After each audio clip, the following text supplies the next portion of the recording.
Greetings. This is your host, Likamish, with your PSA announcement. Addressing the controversies in Monster Hunter Wilds. Let's get into the details. Monster Hunter Wilds beta. Oh my god. I have never played a game. Wait, no. Nay. I've never played a beta that had me hopping up and down in joy like a little kid that just won a prize from the claw machine, okay? And other people kind of felt the same way. If you looked at the beta's numbers, I believe they hit near 500,000 players on the beta. By the way, when I checked it, it was literally in the middle of the night when it first launched. Insane numbers, right? People were just ecstatic to see what the game had to offer, and in my opinion, it hit nearly every single nail on the head, improved basically everything, and this game is just hell. I'll call this game of the year. Straight up, game of the year, even before all the other games released, because it just seems that good. But if we continue with me talking about how good this game is, we're gonna be here for hours. And if you could not tell from my recent problems with my channel, like my camera dying on me, I kinda need to do some nice short and concise videos for you guys so I can continue kicking production back into gear. So, what is something that is not as plentiful, but I can still talk about it? That's right, the negatives. So, and many people who play the beta might ask, what type of controversies are there? It's great. Well, there's a couple, and mainly three that I've seen strung around a lot, and we're gonna address them here for you now. So first of all, we're going to go through the factual one first, and then we'll get into more subjective stuff later that'll be more harder to explain. So, easy to hard. So first of all, performance issues and DRM.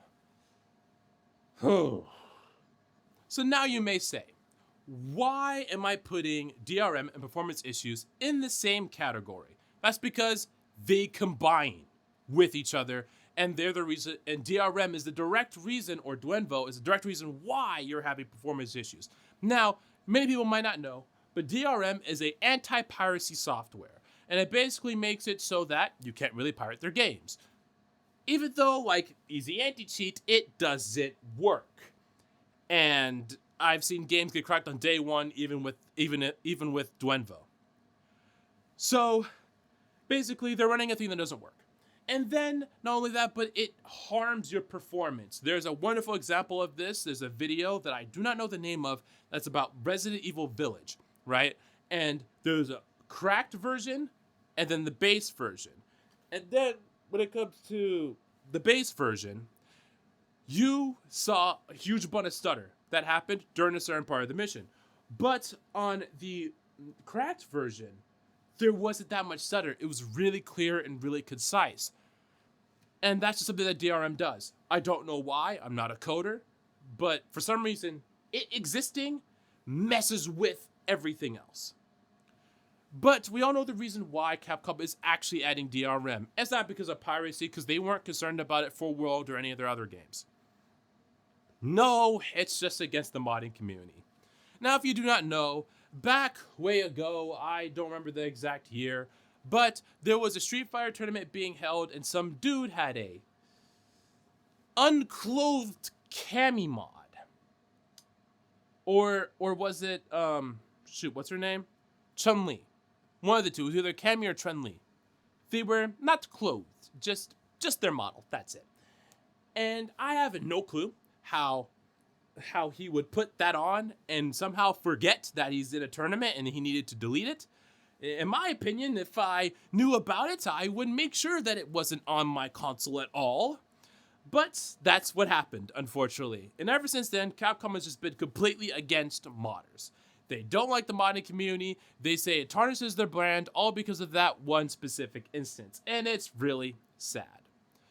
But that's the factual thing about it. It's pretty shut and closed case. Remove Dwenvo, you're gonna get performance back again. But until Capcom chills out with the modding community, or unless they receive enough pushback about it, we're not going to see it change anytime soon, unfortunately. So, with this controversy, I completely agree. Duenvo's stupid, should be removed. Just like easy anti-cheat. I hate easy anti-cheat. Not that this game has it, but I just hate it in general, and I think it should die. Same along with those trash programs. But that's it about DRM, Duenvo, and performance loss. Now it's time to get into the more subjective part of the video. And first is that the game is too easy. Now, you may wonder, just like on the performance portion, what do they mean by too easy, right? After all, this was a beta, and the beta had us fight the basic tutorial monsters. We didn't really get to fight anything advanced besides the lightning apex predator, but then again, like, Anjanath from World was the apex predator of that region. It's not like apex predators are super difficult. No. But people say the game's too easy. And like I said, first of all, I point to the beta. That is just a beta. We have no clue what they have in store for us in the future of the game and what monster we're going to fight. And because really the difficulty of Monster Hunter comes from how the hunt goes. Right? Like, for example, why is the Fatalis hunt from World so hard? Because it's because, sure, he may be able to one-shot you, but you can survive. It's just the fact you have a 30-minute time limit, and he's basically a huge DPS check. So there's also the fact of being one-shot, and you have to hurry up and kill him really fast.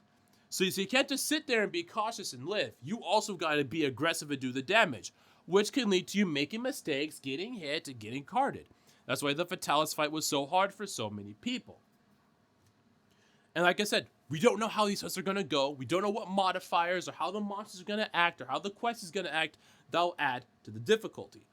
And another point is that it's mainly veterans saying this because, of course, you have to be a veteran from Monster Hunter in order to know that it's too easy. And there's a simple point to help debunk the easy claims. First of all, I've played the harder Monster Hunter games. What added to their difficulty was of how clunky they are. Trust me, you would be like a mile away from a monster, they'll do an attack and you'll still somehow get hit. It's ridiculous, right? It's just the older games, they had their clunk to it, and that would really added to their difficulty, at least in my opinion. And let's not also forget that the more you play something, the better you get at it, right? Like, if you played Mortal Kombat for a majority of your life, the next Mortal Kombat entry, you're probably going to be good at it. Same with Smash Brothers. If you're good at Smash Brothers, you're going to be good at all the Smash Brother games, no matter which new one that comes out. Because these new games, they're not technically new games. They're franchises. They're basically a game with a new coat of paint and just new mechanics, but the fundamentals are still there. And that's the thing. You have to learn the fundamentals, right? You got to learn about the tech in Smash Brothers, about shielding, about grabbing, about frame data, and all of that. Once you get the fundamentals, they can carry on to your next experience. Just like how at the beginning of Monster Hunter, you really sucked, but you got better over time because you gained a grasp of the fundamentals. That's why the game might feel easy to a lot of the veterans out there, because it's just the fact that you're just good at Monster Hunter. And this is a Monster Hunter game. The game is still the same. It's still the same game, and there's nothing that really changed besides, like I said, that new coat of paint. So that's my argument against the easy argument. But then some people get a little bit more into nitty gritty, saying that everyone having like counters or perfect guards or perfect dodges, saying that makes the game too easy, right? And there's so many ways to topple a monster and invalidate their moveset. And again, first of all, they do have a limit, right? Kind of like how it's easier to stun the monster the first time but get harder the other times. Same thing with topples. If you use the same method of toppling, they'll get more and more resistant to it later on. And not only that, but my thing about the counters and the perfect dodges and the offset attacks and perfect guards, that's the thing. They're supposed to be perfect. And it requires more skill, actually, because now you have to get the timing down to have these powerful moves. In my opinion, that's better for the game. But when it comes to the easy argument, you could take that side of it being a beta and them getting better over time, Or maybe they get more into the nitty gritty and they tell you about stuff that you kind of agree with and kind of don't. That's why it's a bit of a hot topic, and I'd like you guys' opinion on it, because I fall into the camp of we should wait till the actual game comes out, then determine when it's easy, not just determine it off of a beta and starter monsters and what they entail. So let me know. Oh, but even though this one falls more under the other side spectrum of the game isn't going to be super easy nor super hard, right? Or the fact that we don't know yet. The other topic I'm about to get into is the most subjective one, the most flip-floppy, right? Everything else on this point had a very clear side, but not this one. And that is the downfall of Insect Glaive. Get ready for this one. Downfall of Insect Glaive. You will see so many comments on so many videos of guides of Insect Glaive or in community posts saying that Insect Glaive is dead. It's dead. It's been ruined. These devs hate fun. They hate the glaive. They hate everything about it. They hate glaive players. Glaive players will have nothing to do anymore. And people might be just a bit just out there and just like, why? So I'll tell you why. So I know that that's not a lot. My bad, my mistake. But I will say that there's some people out there that actually like have fair critiques of the glaive. But then there's the people that have the very subjective take. And it's mainly because of the fact that in glaive in previous games, you were able to be in the air, do a certain attack, bounce off that attack, and chain into another air attack, and then continue repeatedly into infinity and beyond or until you miss.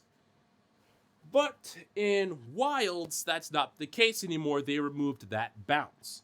And that's where so much of the Doom posting comes from. Is the fact that Insect Glaive players lost their bounce and they can no longer stay in the air for infinity and beyond. Now you may ask, well, did they just take that away from him and gave him nothing? No, they gave Glaive a lot. They gave the bug more utility and more damage and ways for it to pair with you better. They gave you some quality of life changes of knowing where the extracts are for you to extract from the bug. Hell, they made it easier for you to get extracts in general and gave you a big, bursting, powerful move after you gain all the buffs.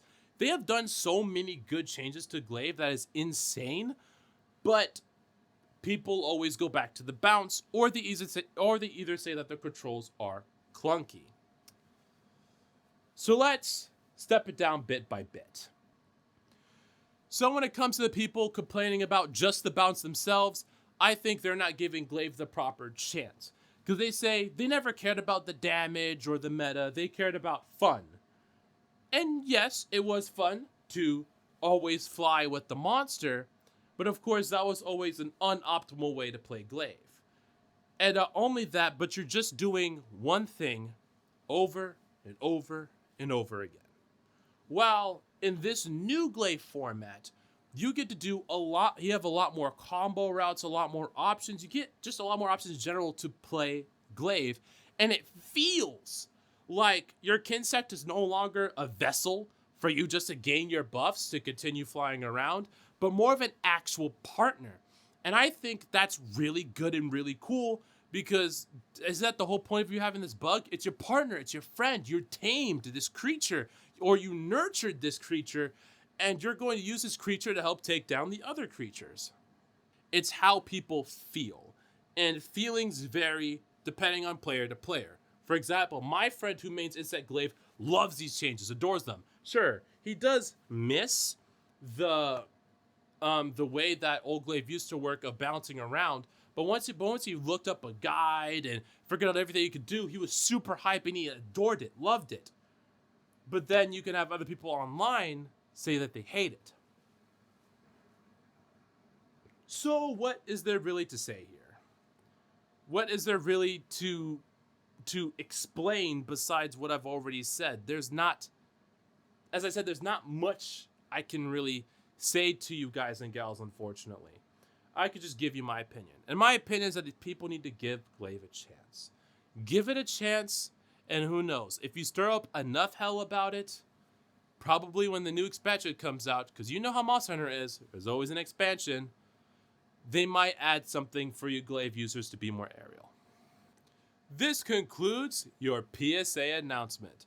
Hopefully you guys have gotten all the information you need, and I'll see you all next time.